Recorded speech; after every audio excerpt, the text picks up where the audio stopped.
Good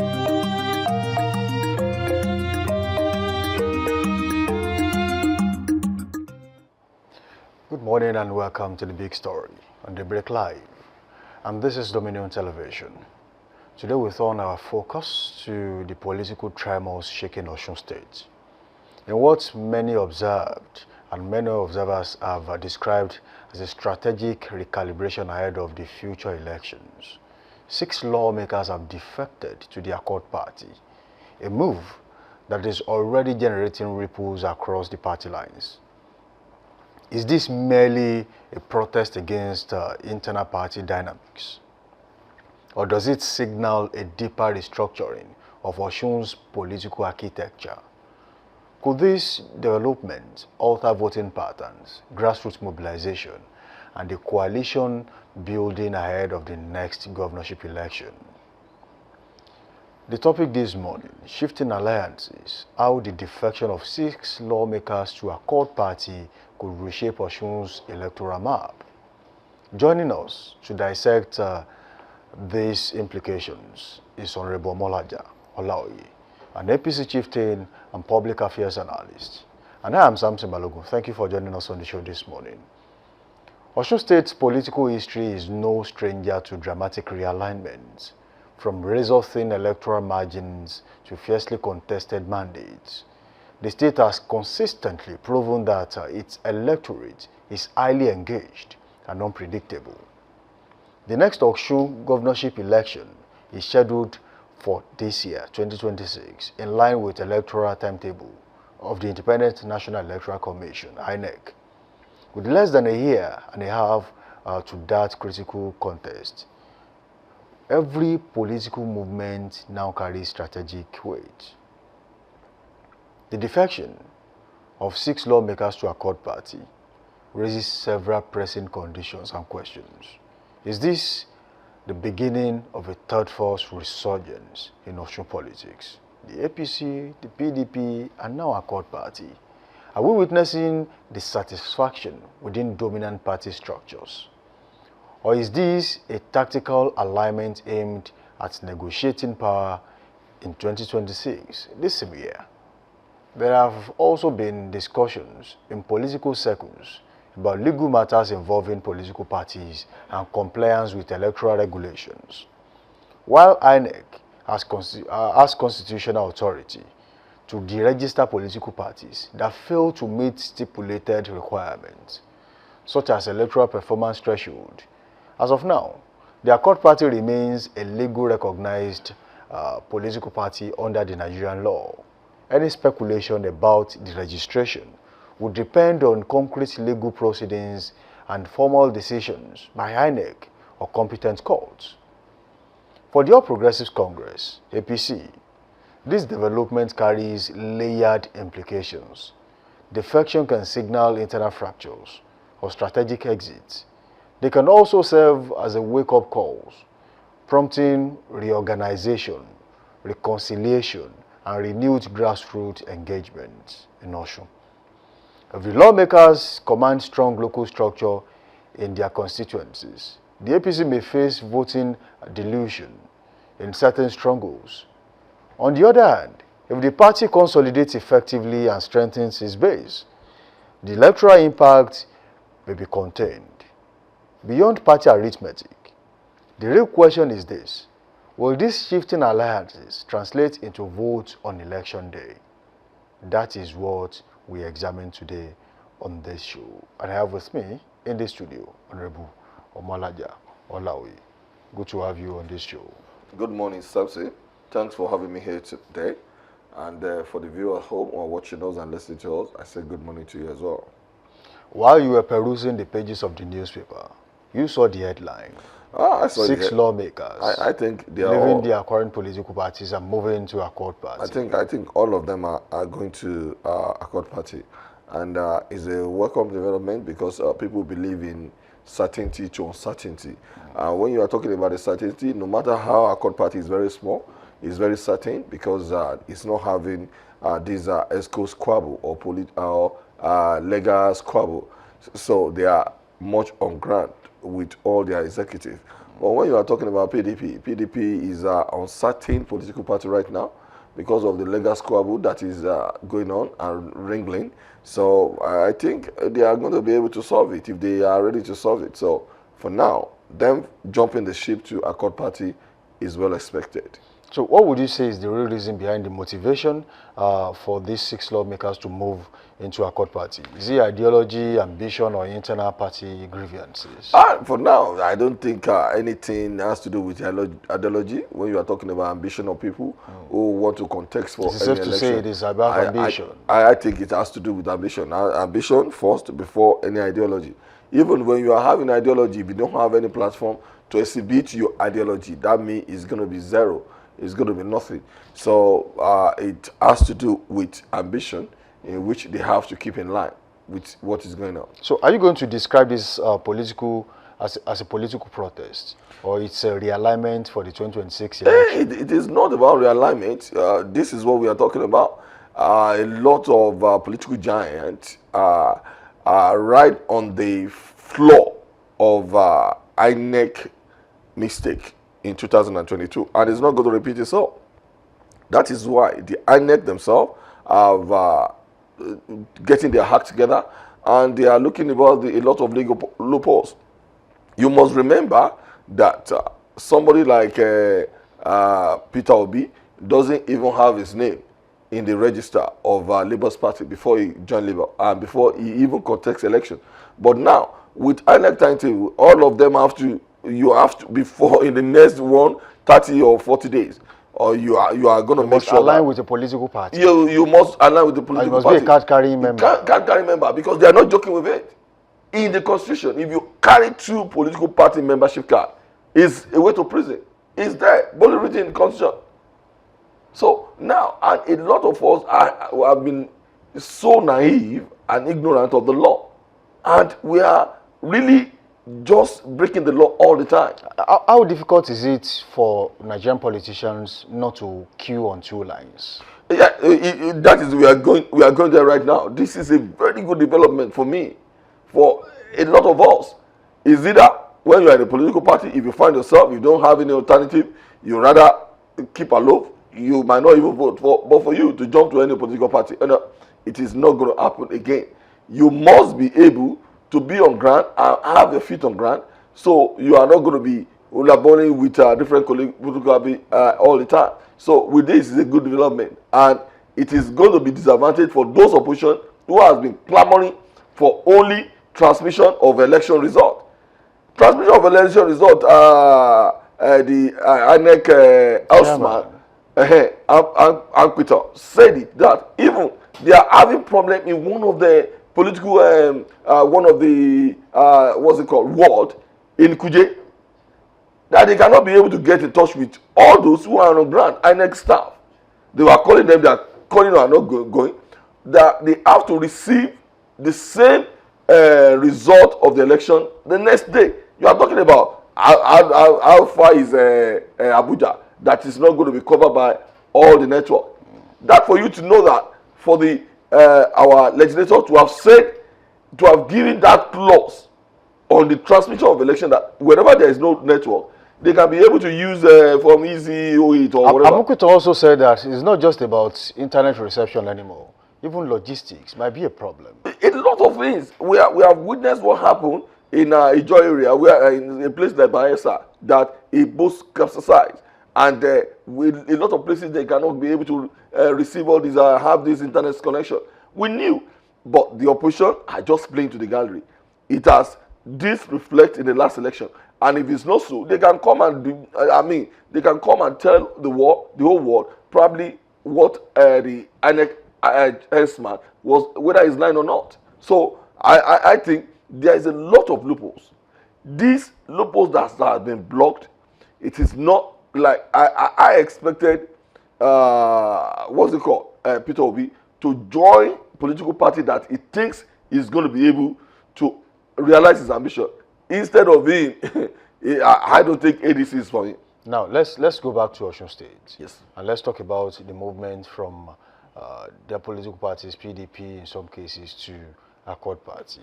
As it stands, How strong are these legislators? Are they imminent threat to the chances of the APC winning an election in Osun? They are threat, no doubt about it. And that is what should be expected And in the any APC political is currently trade. jittery. No, they are jittery. No, they just want to be because of INEC timetable. Who has stipulated that you must register, computerized registration of membership, So by the time they do this, the election is not going to be this year. The election is next year.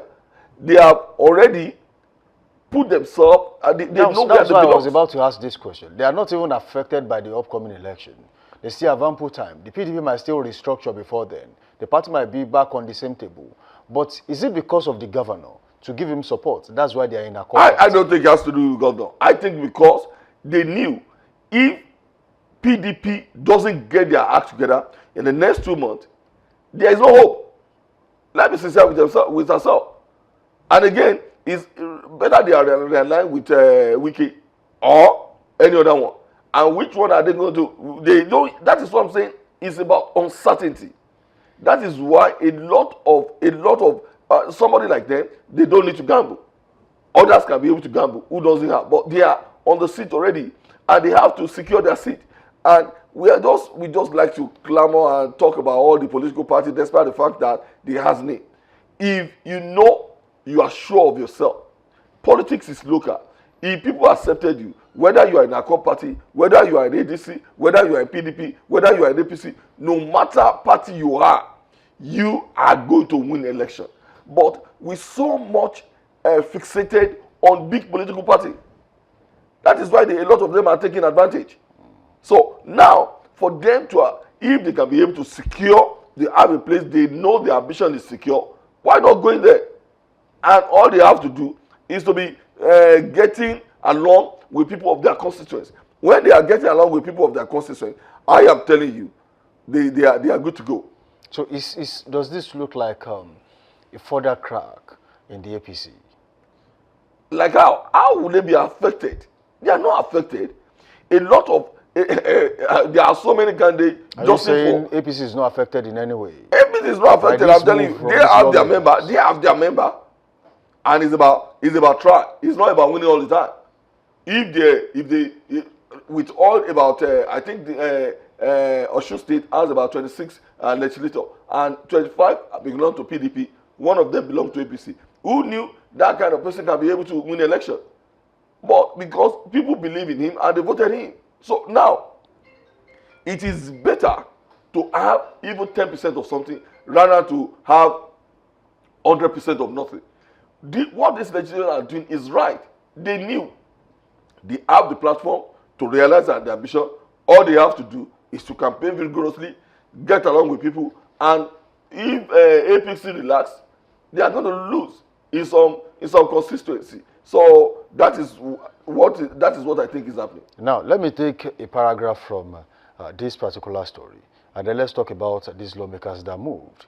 On behalf of the group, yesterday, Clement Akoni, who represents Boluwaduro Ifedayo, Ila Federal Constituency, confirmed that the lawmakers have resolved to leave their former platform PDP with immediate effect.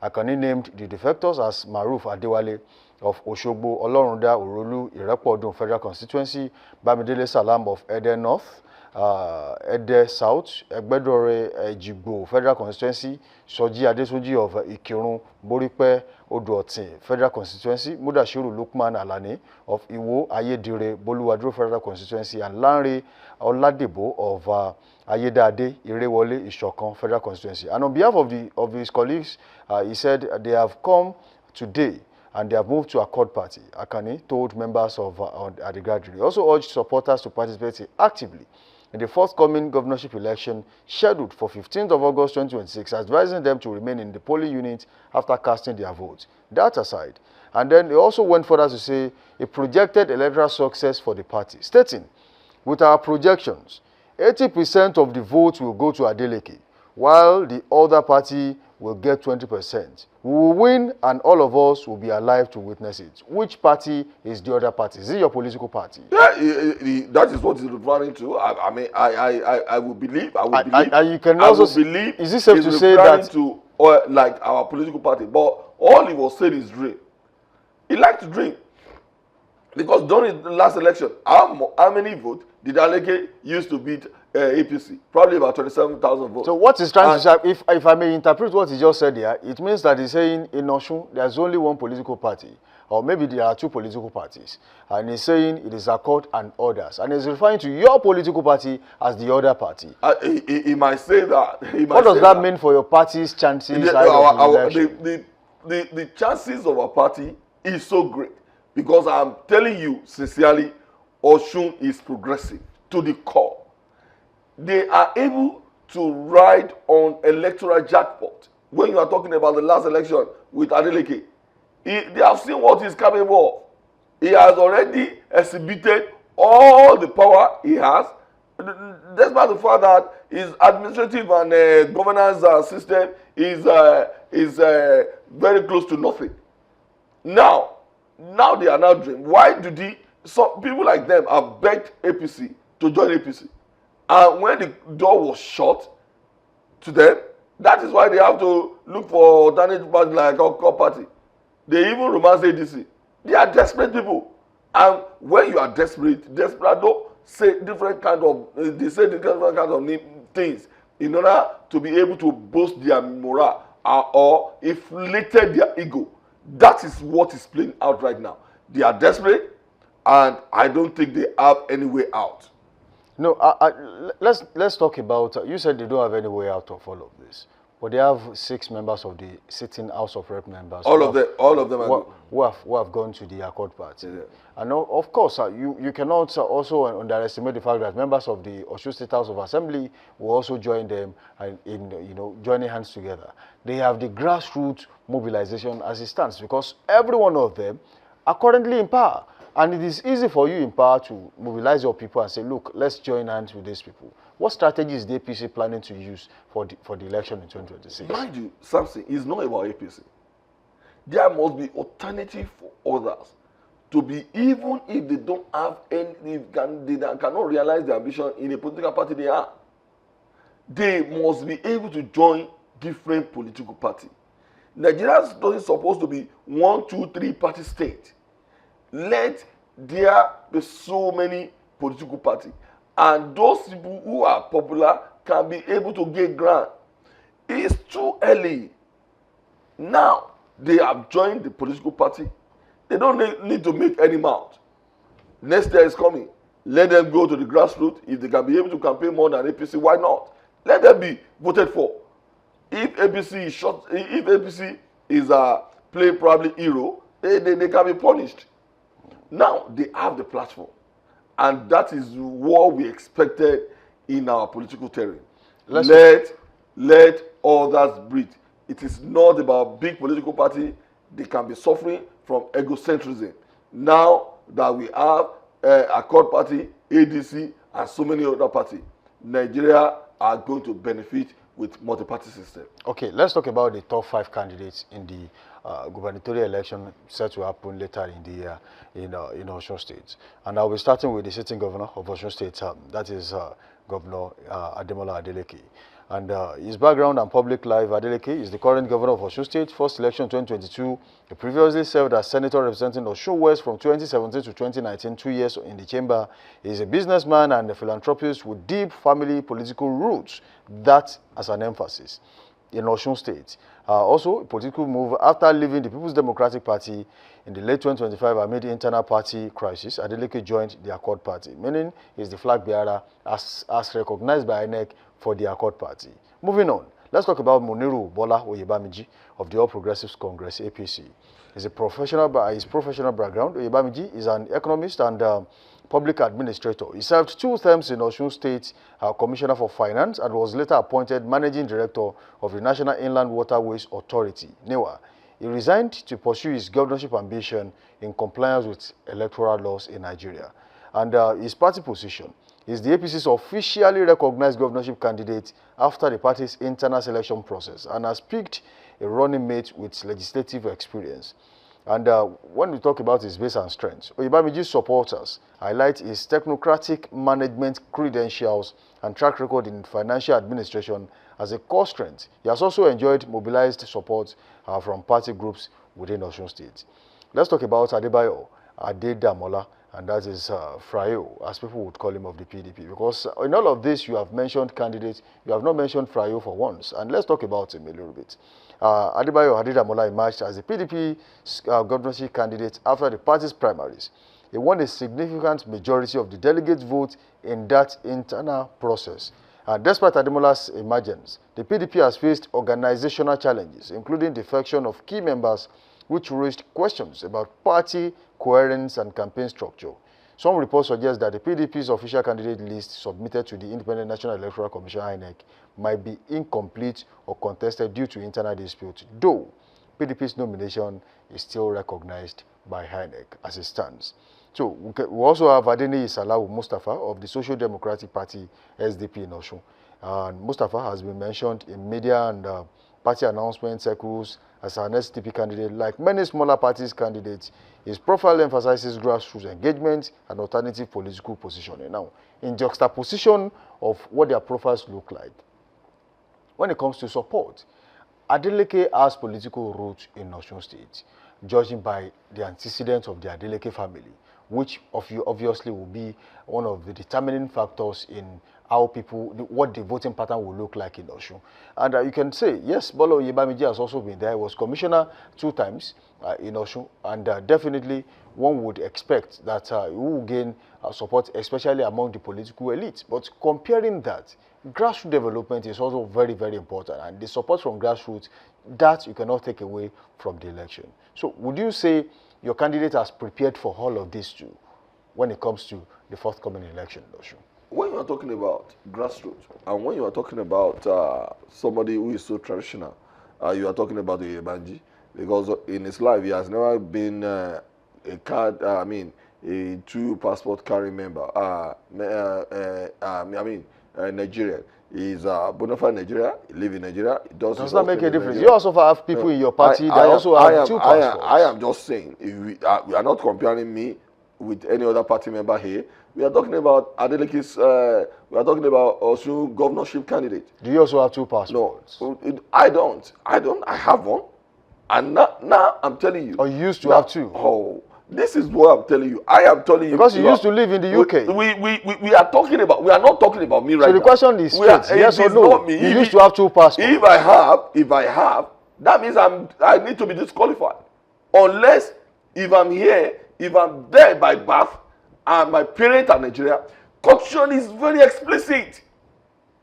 These are the things we need to go into. These are the things we have to use and exploit. Because if we want our democracy to stand, why do we need to do this? Americans have been saying probably they don't want dual citizens or probably Brussels. With time, people who are coming from abroad, who have lived all their life, who have renounced Nigeria, will be disqualified. This is what we need. We need people who live here, who remain with us, who live with us, who do everything with us, to be the one that is going to be beneficiary of being elected as state, federal, or any other position. You know, why do we have to be living on lies? When you talk about nationality and people who carry 2 passports, I know you are pointing that finger to the sitting governor of Osun State, Ademola Adeleke. But then let me ask you this very quickly. When you get nominated, and of course you get these based on honorary citizenship, I want to put it that way. So does it have any weight against there is no honorary citizenship? It might be like somebody like Wale or any other person can anybody that's been given honorary citizenship doesn't live abroad. They don't. I am telling you. Now, would you know what goes with being nationalized oneself? It does with renunciation. You have to renounce the your country of birth, which shows you are not loyal, which shows you are disloyal. And it's boldly written in Constitution. I wonder why our elite are so blinded that they cannot be using these. There was a time I discussed on the radio I was saying to people that our constitution is well guided and fortified. Everything are inside it. So but we refuse not to exploit it. So if that is the case, whose fault? Ademola Adeleke is a sitting governor of Osun State.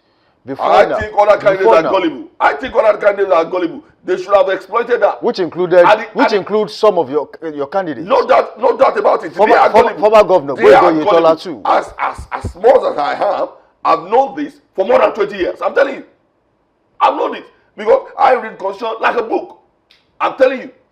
And that is when Saraki was a governor. They never used against him. But by the time he was selected or elected as Senate President, they started throwing stone. He was a British born. Now, because we knew as a Nigerian, he has experience as a Nigerian. He uses that, which is well expected. But according to the Constitution, they would have used that against Badenoch, the head of conservative right now. But because he was born in Britain and he came to live in Nigeria, that is why they cannot use it against him. Against her, sorry. So all this needs to be exploited. Being with people is very, very essential. See, let's talk about Oyo State. Our governor was born and bred in Oyo State. But he never lived his life after secondary school. He went somewhere and he lived there all his life. He was a businessman. When he made money, he came to Oyo State to run for politics.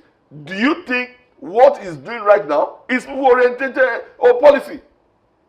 It's not. Some people will argue that with you. I am members of the PDP will argue that with you. Compare him to somebody like Adelabu Adebayo, who invested every kobo, every shilling he has in Ibadan. Some will say that still doesn't make him the better candidate. I am not saying he's a better candidate. Does not make him the best candidate. I'm talking about being loyal, being patriotic, which is essential things, and it is a recipe for good development. And of course, even if we are from Oyo State and you invest in Lagos, you are still a Nigerian. I'm not saying Nigeria. I'm just saying about patriotism. That you invested in Ibadan.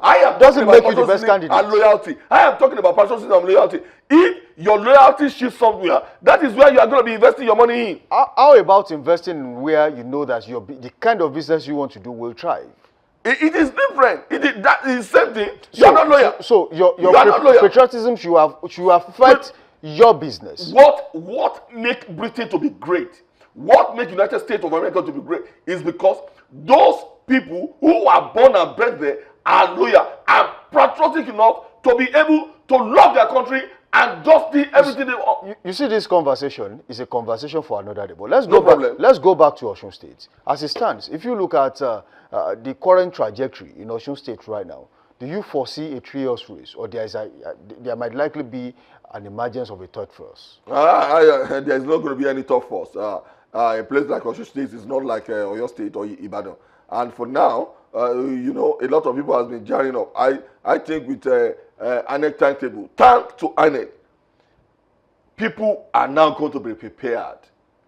We are going to have fourth political party in Oyo State. But in a place like Osun State, which is so small, I think it is going to be 2 horse race like Accord and APC. So what are the chances of ADC and PDP in Osun? ADC, yes, ADC. As it stands, INEC still recognizes the candidate of the PDP. Yes, let them recognize him. And of course, he's going to the polls. So are you ruling him out? Are you saying he's an underdog in the election? If he's going to be able to muzzle, to be able to get the fund that is necessary to be able to muzzle the next election. And this is what we are talking about. A lot of flaws is what our politicians are using. Why do somebody has to bring money for election in which the members can be able to be contributors? APC uses that chance to be able to be disqualifying a lot of candidates, which is wrong. They use that to disqualify a lot of candidates against Oyebanji, that membership contribution. As an APC member, I've not been able to contribute anything because they didn't give that platform. Even if it's going to be 1,000. See the way it's run in a place like United States or the United Kingdom. The member contribute. And because you are talking about population of about 5 million. Imagine out of the 5 million people in our state, 2 million register for APC, 3 million register for PDP, and they can be able to contribute to 2,000. You can see how far it's going to go. And that is how a lot of our elected officials is going to be committed on the state. And people, they are not going to be kleptomania the way they are doing now.